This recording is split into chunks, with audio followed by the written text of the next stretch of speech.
I'm gonna work on the Boob Cake nipples and areolas now, and I just got a pre-packaged roll fondant from Wilton. It's a light pink.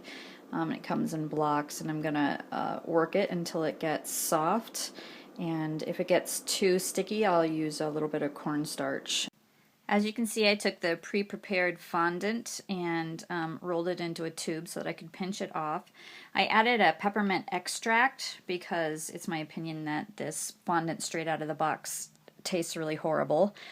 So I have two different techniques here. Here's the technique of pinching the fondant, and then here's a technique of attaching squished up balls to the fondant.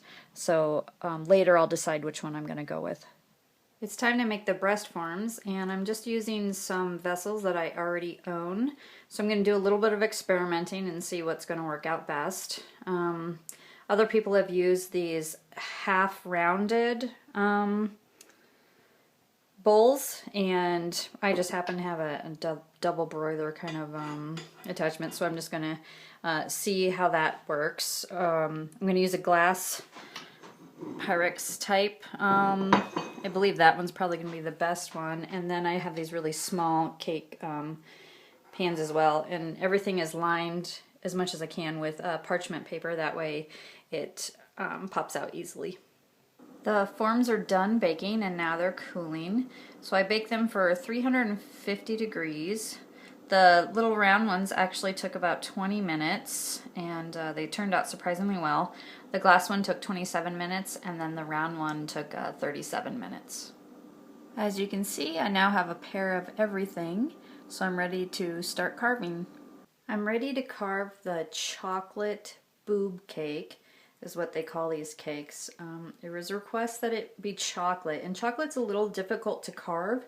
So when you look for a recipe for the chocolate cake, make sure you look for a durable chocolate cake. And you'll know it's a durable chocolate cake typically because it'll have yogurt or sour cream in the ingredients. And that just means that it's a more dense cake and it'll be easier to carve. As you can see, I've carved a couple of the breast forms already. There's some typical round ones over there, and that's what I did in that round silver bowl.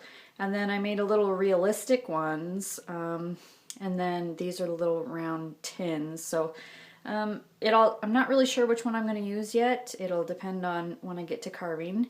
And then I made a hazelnut chocolate buttercream for the filling, and then I'm gonna ice it after I'm finished carving it, but this is what it looks like before the carving.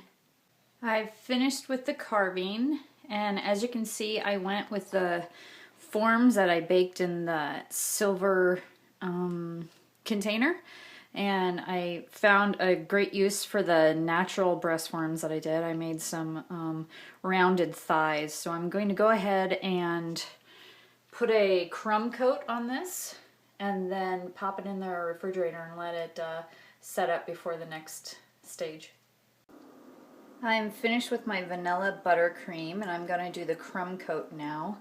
It was a little lumpy, so I added a touch of vodka actually, and it turned out great, and it actually helped the flavor significantly. It was really just maybe about a tablespoon of it, so surprisingly. I really love the consistency of this. I'm done coloring the buttercream. I set aside a couple of the pure white ones for decoration later and for turning into whatever color I want.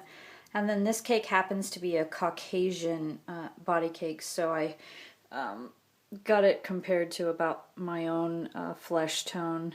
I used Wilton Ivory because I felt like the Wilton flesh tone was just a little bit too pink. And then I added some other of my own colors. I used blue and red to get to this tone.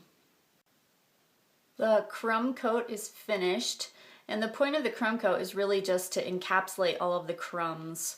This is going to get a little hard, and it's going to give the other buttercream a chance to stick to itself. So I'm going to let this go into the refrigerator until it hardens up, and then I'm going to put a nice thick layer of buttercream on top of it so that you can't see any dark crumbs. I have the buttercream frosting on the cake now, and it's set up and stiff to the touch. It's crusted over already. And I'm going to use the paper towel method, which is to take a cloth-like paper towel. Lots of people prefer Viva towels. I do as well. And then I'm going to show you how you just drape the paper towel on the frosting, and then very, very lightly you smooth out all of the edges and creases, and then it's going to have a much more smooth finish. Not like fondant, but it's pretty close. And this time, at least it tastes great. I just want to show you the difference of the paper towel technique. I've done the lower half of the body and I haven't touched the top half. You can see it's getting there. I've added an outline of where I'm going to put the panties. And I'm going to use a number 104 tip, which is the a rose tip. And I'm going to make an ombre ruffle. I think it's the cake is raunchy enough, so I'm going to make a sweet ruffle pair of panties because this is for a wedding party. And I don't know if you can tell in the bag, I've got light pink and white in the same bag. And when I ruffle it out, I'm going to start making the pink a deeper pink until it's probably red at the top. When you're trying to make a ruffle with the 104 tip, you keep the large end touching the surface and then elevate it so that the thinner tip is not touching the surface. And then touch, ruffle out, touch, ruffle out, like this. And then you'll go and just go on the row on top and do the same. And after a while, it looks like ruffles. I'll show you a little, some close-up shots here. You can see the ruffles and the panties. It's hard to see the ombre colors in this light. There's a belly button. You can see which forms I went with and the realistic carving out versus just using a regular bowl. Thanks for watching and good luck to you.